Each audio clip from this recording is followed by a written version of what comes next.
Welcome to Box Tickers, the stories behind the stats. In a pre-pandemic world when, we're often wheeled out to tick a box or speak for an entire community, we wondered what the post-pandemic world will look like for us. We're Rachel and Sarah from Art with Heart, an arts company based in not-so-sunny Salford, Greater Manchester. We make people-led creative projects to instigate social change. We've been bringing cultural activities to people across the UK since 2010. But this year we're making our first podcast under the COVID-19 pandemic lockdown. We're both recording from our houses and our artists have too, so don't be expecting BBC studio quality because you're not going to find it here. The Equality Act turns 10 this year, so we've gone back to the list of protected characteristics and asked people it impacts. After prolonged austerity, tension, protest and pandemic, is protection enough? When will we see action? When will our value be more than the tick box we're in? As two queer, neurodivergent women, we wanted to take our experience of prejudice, our unequal treatment in society, and turn it into action, into change. Since 2016, we've been visiting high schools across Greater Manchester with our Equalities Workshop. Every February for LGBTQ+ History Month, we head out to talk with thousands of teenagers about current inequality, prejudice, oppression, and how we feel we could individually and collectively move towards a more truly equal society. And when we're fighting for change, it's important that we don't just pick one cause, because when we're fighting for equality, we're fighting for all people. And actually, most fights are connected. We're human. We're more than one thing. We're intersectional. We're part of more than just one group. And in this episode, which we're calling Beyond the Box, we have Conor talking about disability, Nasima on faith, and Jackie on sexuality. So, to kick us off, here's Conor A. Hello, my name is Conor A, and welcome to this Mindfulness Light meditation. Mindfulness Light. 4 extra letters, but a lot less time consuming and 50% less likely to cause you to try yoga. This is a 5-minute meditation for a better life for other people, and it will deal with the topic of able-bodied privilege. Now, I realise many of you have had to attend a number of privilege awareness courses recently, but just think, 5 minutes now could save you from a Wednesday role-playing scenarios with Kevin from accounts. At these courses you may have come across the word intersectional. I like to think of myself as a 3-box intersectional, bisexual, disabled, and an immigrant. The old Spanish red leather sofa doesn't prepare you to get those 3 words in the right order. But I am also white, male, and middle class. I realise the accent can be misleading, but the fact I'm recording a guided meditation should have tipped you off to my class. And apart from those closest to me, my disability can seem invisible, but that's only because I only tend to let you see me when I'm at my best. And unless I'm flirting with your brother Kevin, you might not automatically know my sexuality isn't heterosexuality.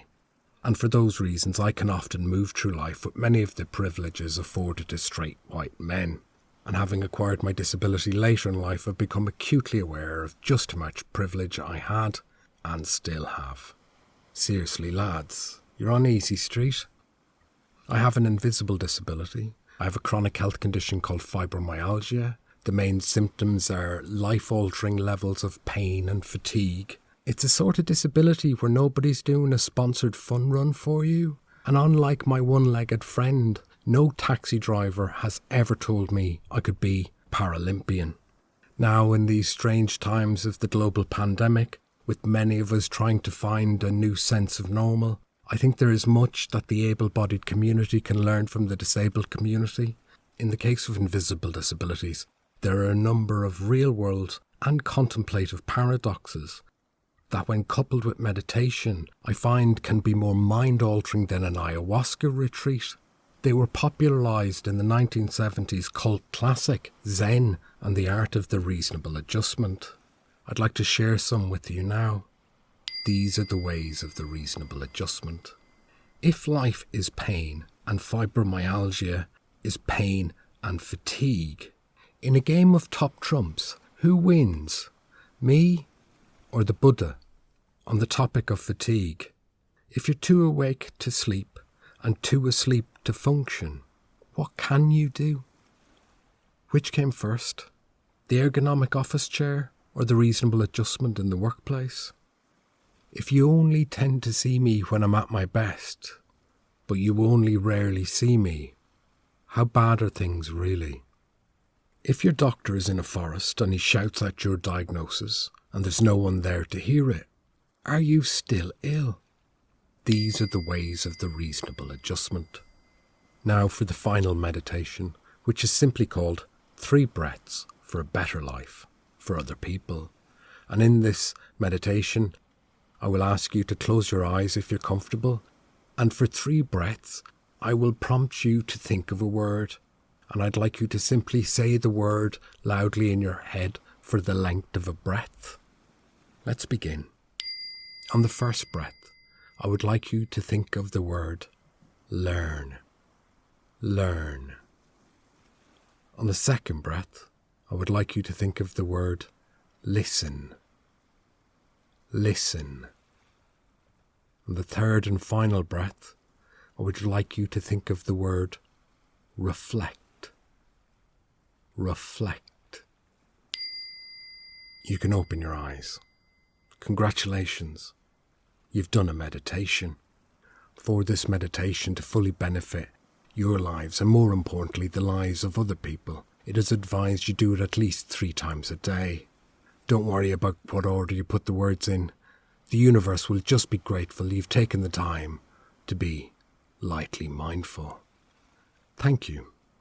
And remember, always create a life worth fighting for.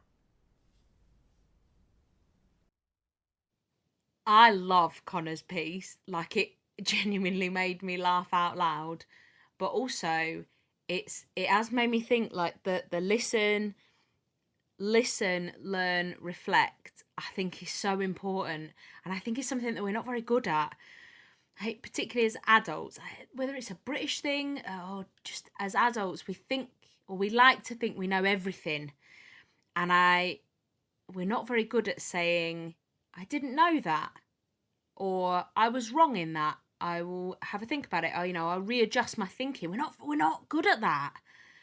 And I think, yeah, if we can all become a bit better in every sense of life, then yeah, it's so important. 3 little words, and they're so true. Also, there's a lot of truth in Kevin from accounts. I've met a lot of Kevins in accounts. If there's any Kevins in accounts listening, we see you, Kevin.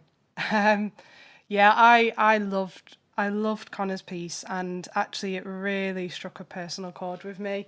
As you know, over the past few years, I've had serious changes to my health. 3 years ago, the right hand side of my face just stopped working one day. I was eating popcorn at the time, not eating it since, and I was told it was Bell's palsy. I'd never heard of that. I was told it was going to be temporary. It wasn't. I was in the unlucky 15%, and I've been left with a number of long-term chronic health conditions. And over the past few years, as me and Sarah have been working together, we've been putting funding applications in, and those dreaded tick boxes land in front of us. And I've never quite known whether to mark it or not. And I found actually the more official the form, the less likely I am to mark it. And I think that's, for me, it's a feeling of being an imposter, actually. And I think that comes from the fact that, when we think about disability, we think about disabilities that you can see, disabilities that, and people, I think, who've been, unfairly boxed in, by society from birth. So I often feel like, I'm always comparing my disability to others and wondering whether or not I should be there. Disability itself is a massive spectrum, and it's visible in so many different ways. But I actually think all disability has such a lack of visibility in society, in the media, and we kind of Yeah. portray disabled people in such extremes, like you're paralyzed or you're a Paralympian. It's one or the other. And also that the only kind of, we think about more generally that disability equals wheelchair or blue badges, but also, we'll still fill the accessible toilet full of chairs so that, anyone who actually uses a wheelchair cannot, no one can use it anyway. I think we're not aware of so much within disability. And so I think it must be hard when there's a change and you feel like, actually, is that me? Because I feel like it is. I can see how difficult that would be if you come later in life to that. I think it's the invisibility. I loved when Conor said, if you only ever see me at my best, but you rarely see me, how bad are things? And I could completely relate to that. When the first time that I felt confident enough to stand up, or brave enough to stand up and speak in front of a room full of people, everyone was coming up to me afterwards saying, oh, good on you, you're out here doing it. My personal favourite, honestly, mate, you can hardly tell. And, that sense of like being so brave, but actually they were seeing, I suppose, the best version of myself at that time, because actually I'd had to cancel, 7 other commitments just to be there and make it for that 8th. And I think... And they think that's a nice thing, like, oh, you're so brave. Well done. Always with a head tilt. Yeah. Nice little head tilt. Like, they think that that's okay, and they actually think that that is a nice thing to say. Yeah. But it's super condescending, and it strips away all of the struggle, the effort that it's come to, that you've gone through to get there that day. Yeah, and I think... To even just be in the room, let alone, like, speak in front of people. Yeah, and it changes, that then changes the way, like, it changes the way that people see you and the way that you see yourself. You go from being one version of yourself, for me, spontaneous and silly, always showing up, to being someone who's more cautious and sensible, and others might see me as inconsistent, and that can be really hard. I think for me, I only hope, like, over the past 6 months, lockdowns forced us to walk in the shoes of those that are disabled and have chronic health conditionings. We've all had to shield, we've all had to spend more time than we'd like inside, and I think that, I hope that people can see how easy it is to adapt things, and actually how little effort we've made. This pandemic has exposed so much, and yeah, I agree. I hope that this has changed something. I think the more we hear from, the more there is that visibility, and the more we hear from people with a range of different disabilities, the more we really learn, and the more we can,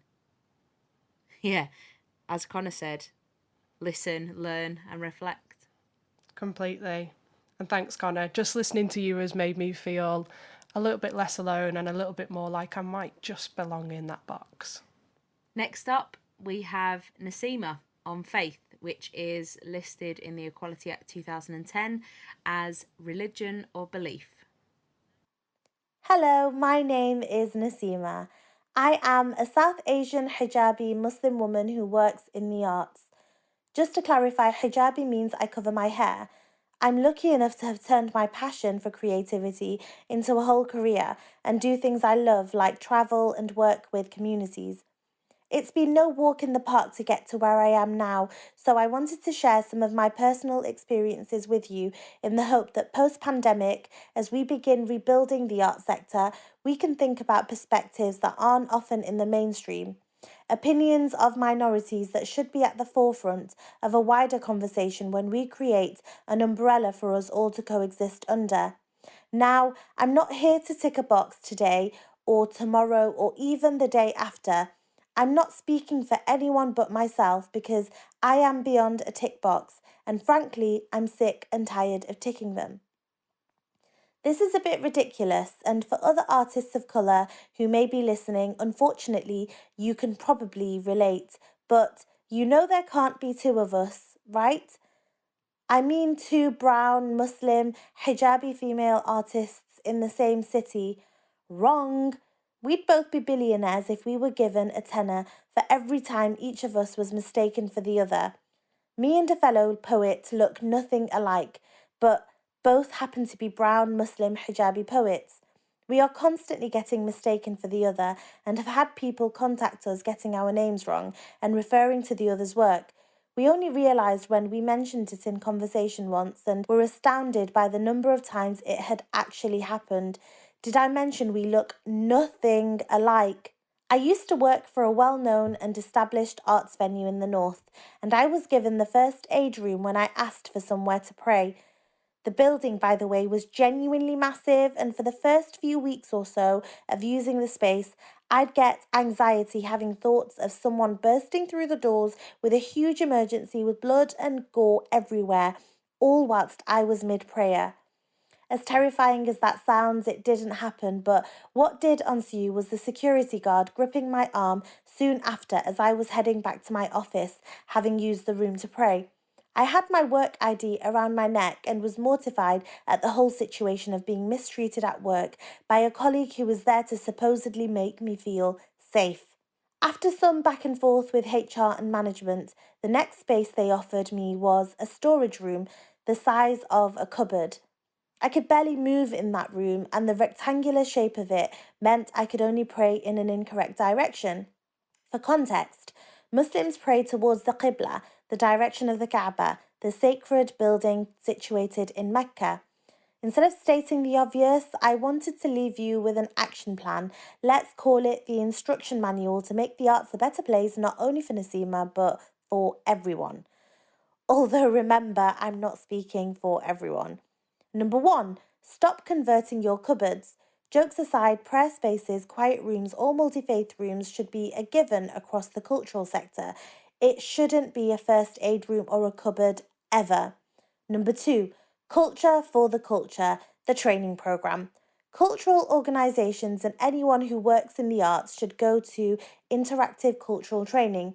No pun intended there, but this should be created by people who are otherized because of their faith or background, so things like praying in the workplace are normalized and the hijab is normalized. Number 3, question time. Ignorance can breed hate, and dialogue is the most important tool we have. Everyone has the right to practice their chosen faith. No one should feel criminalized or mistreated anywhere for this. If there's stuff you don't understand, just ask. Number 4, say my name. We should make the effort to do really simple and obvious things like get people's names right. It's not hard. It's okay not being able to pronounce it at first, but keep trying. Number 5, BAME busters. Put terms like BAME in the bin for goodness sake. Why are all people of colour grouped into one big term when our experiences differ so vastly and are nuanced? I want equality, and I want it with equity. My biggest fear is that the diversity of our arts ecology will slowly disappear, leaving a minority-shaped gap, and those people are the ones that we need to hear from right now. Their stories are the most exciting, and they're the ones we haven't heard from before. Arts and culture should reflect society, but currently neither do, which put both under threat. It's time for action. It's our collective responsibility to make the arts world better for each other and those who are to come after us. Thank you, Nasima. Nasima. It's really not that hard, is it?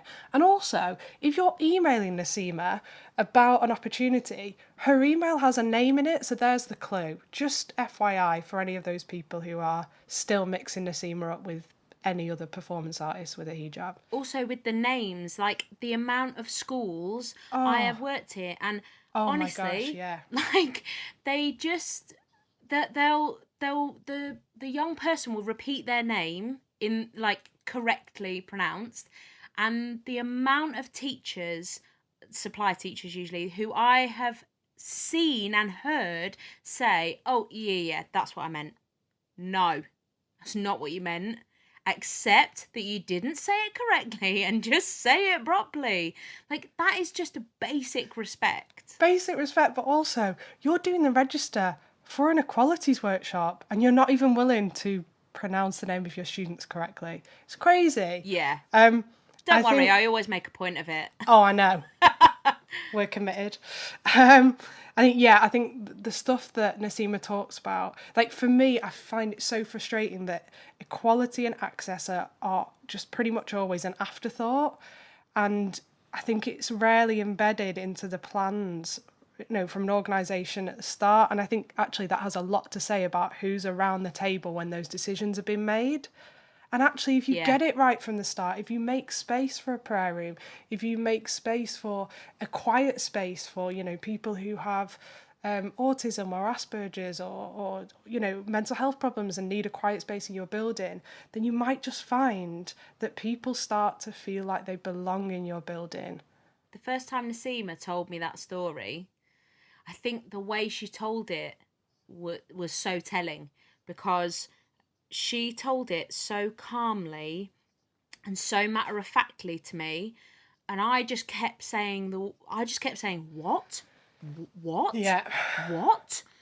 And she told it in a way that was like, well, yeah, of course that's happened, because if it happens so often, you are expecting of it, and that should not be. The arts particularly, is there to reflect the world that we live in and to instigate something really within you. And actually, if we just have arts organisations that only reflect one type of people, then we're not really reflecting society, are we? Yeah, and also I love Nasima's idea of a cultural workshop for people working in culture. Culture for the cultural institutions. Yeah, I have to say, best name for a workshop, the instruction manual to make the arts a better place, not only for Nasima but for everyone. Yeah, I love it. I love it. But I'm going to put it out there. I think we need to commission that workshop, and I would love to hear from any other cultural organisations or institutions that would like to get on board with that, because it needs to happen, not just in cultural organisations, but I think it says a lot when the Arndale shopping centre in Manchester has a dedicated prayer room space and only a couple of our cultural institutions in the city centre do. Thanks, Nasima. We look forward to the instruction manual to make the arts a better place, not only for Nasima but for everyone workshop coming soon. Next up, here's Jackie on sexuality, or as it's listed in the Equality Act 2010, sexual orientation.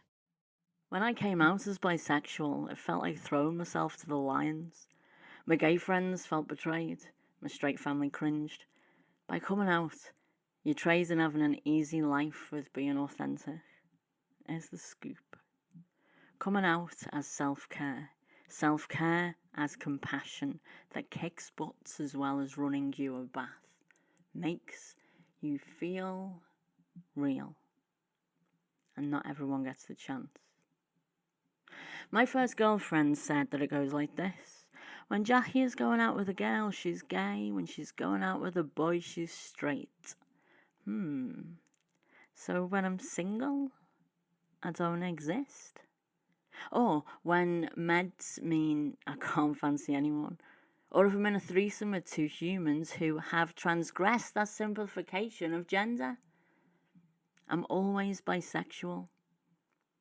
I could never tell. You'll always be straight to me. That isn't a compliment.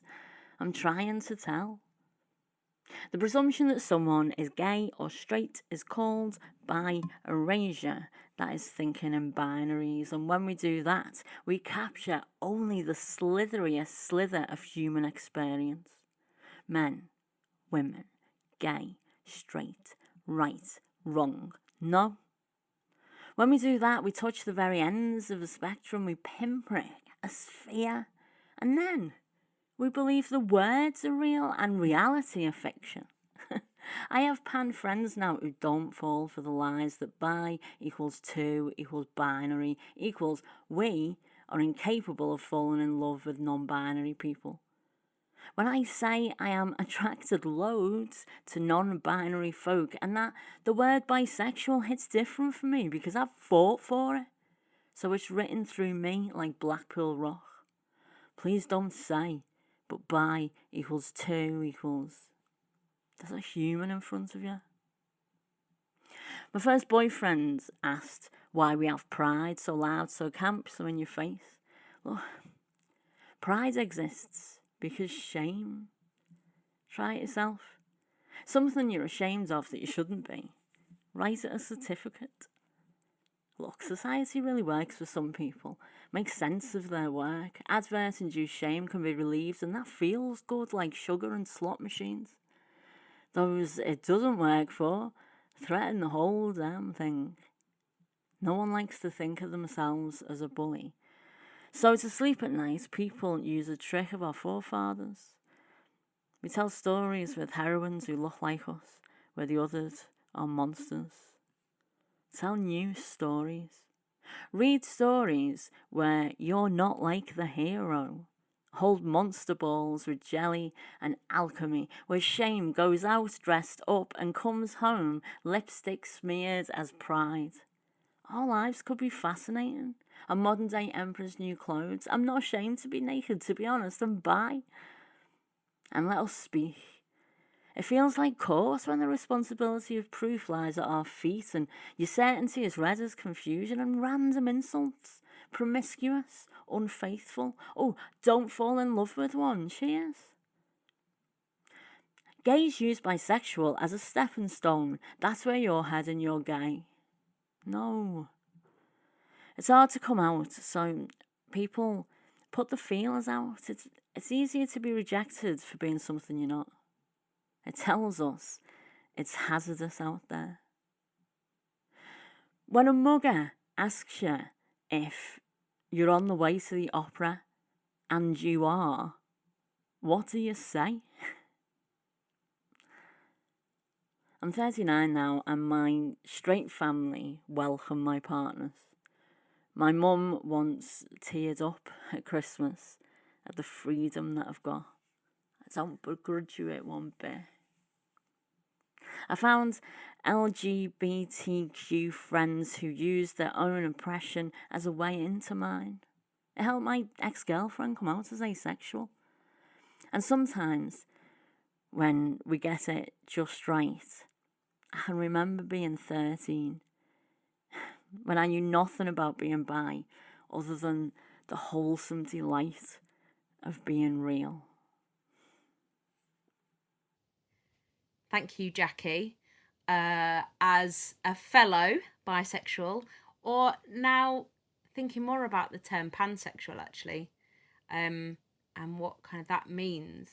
And I think that's okay, because I suppose I'm in control of how I define myself, and that's really important. But like Jackie was saying, it takes so long to feel like it's okay to say you're bi, because so many people think that, you know, if you're bi, you can't be monogamous, or you can't, you know, be in a relationship, you can't do these things, or that it's just a stepping stone, it's just a phase.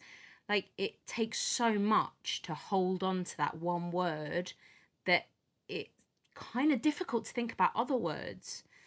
And I always, and I still have it now. When I was 18, I was given a magnet by my friends. Well, it was given to me by my friend, although it was given to her from her ex-girlfriend, which is a magnet that says, "Buy now, gay later." And so this magnet was this magical thing that had been passed down from lesbian to lesbian, who came out as bi, used it as a stepping stone. And then, you know, when they finally decided, you know, came to the realization that they were a lesbian, that they would pass it on to another. And I've kept that since I was 18. So I've had that a lot. I've had that like almost half my life. And it feels like we're so, you know, they think about 45% of the LGBTQ plus community identifies as bisexual or pansexual. And yet there's so much unacceptance from, I feel, from, you know, my straight and my gay counterparts. Like even my relationship that I've been in now for 10 years, in that relationship and in every relationship with a woman that I've had has been someone has said to them, or multiple people have said to them, "Oh, you know that she's bi, right?" Oh, completely.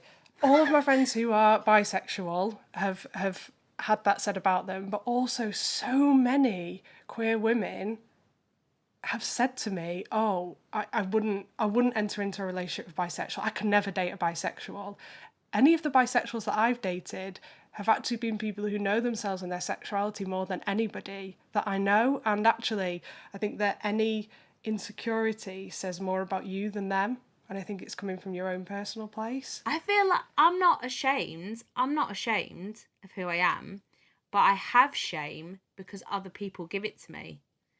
And that's really hard. That's really hard to like juggle. Feeling like confident with yourself and accepting yourself, but knowing that other people don't, is really hard. And I think one of the things that I find saddest actually growing up is that a number of my male identifying friends really suppress that part of themselves, and actually they've entered into relationships and they've said to me, please don't tell my partner about that part of my past. They've not wanted to tell colleagues. You know, if they end up in a heterosexual relationship, they've really wanted to forget that part of their past because of the fear and the stigma. But even saying like a past, like it's not past. My past relationships don't matter a dot to what my sexuality is. If I had never been in a relationship with anyone ever, still bisexual. If I'm in a relationship with one person, still bisexual. If I'm in, you know, like there's such a difficult thing around like how we identify sexuality. And there's so many people that say to me like, I just don't get it.